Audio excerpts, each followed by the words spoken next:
may not be a part of Grace Church. Really, these are people who are engaged in the mission of Jesus for making disciples. This is who is in this thing, because it's not about the local body necessarily. It is about the Big C church, the body of Christ, about making disciples. And so all of these people fit into this, but we're going to actually bring it down a little bit for our purposes this morning and focus on the people who are a part of Grace, right?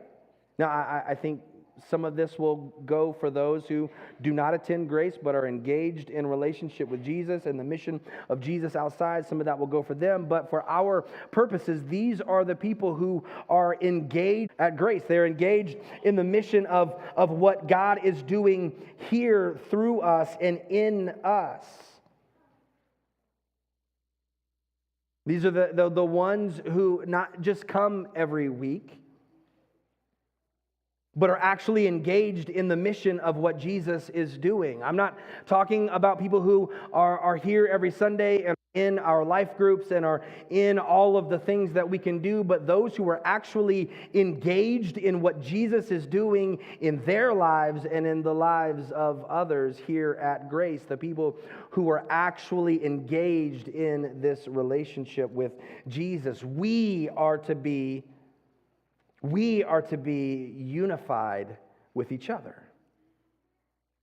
Those of you who come every week and are not actively engaged in your formation with Jesus, not actively engaged in your relationship with Jesus, not actively engaged with the mission of Jesus here in this world, in this city, in this church, I love you, and I want you to hear this with love. You are not in this group of 72. You are in the multitudes. You are in the outer circle of relationships. For those of us who have taken that step and we are in this more personal, more intimate relationship with Jesus, we are a little bit closer. We are engaged and committed to the mission of what He is doing here. We are to be unified.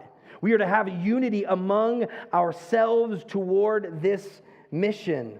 We are a part of one body, and we have to learn to accept and unite with each other for one mission and one purpose, and that is making more and better followers of Jesus.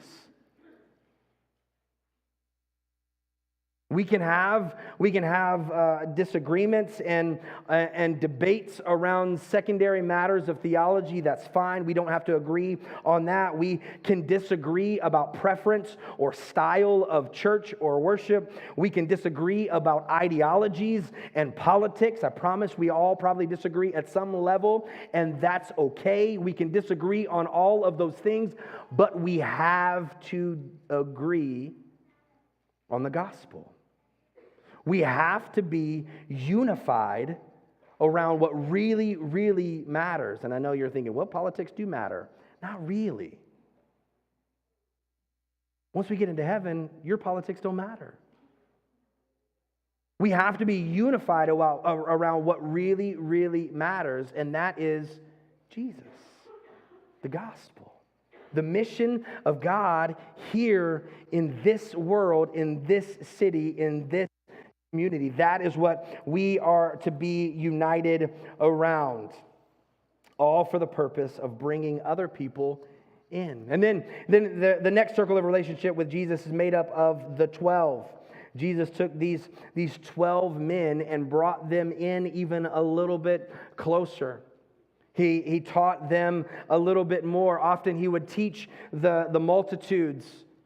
He would teach the people around him. He would teach the 72. He would teach them something, and then he would pull the 12 aside, and he would be like, all right, now did you catch what I said? Did you understand what I meant? Are you following this? He began to unpack what he really, really meant. He wanted them to grasp what he was really trying to say. He wanted them to really understand the truths that he was trying to relate to the people. He wanted them to really, really get it. He brought these 12 with him, and they were close with him. They were his friends. They were the ones who were with him at all times. They were the ones who did life with him. The word that comes to mind when I think of his relationship with them and their relationship with each other was community. They really, really did into each other's lives. They were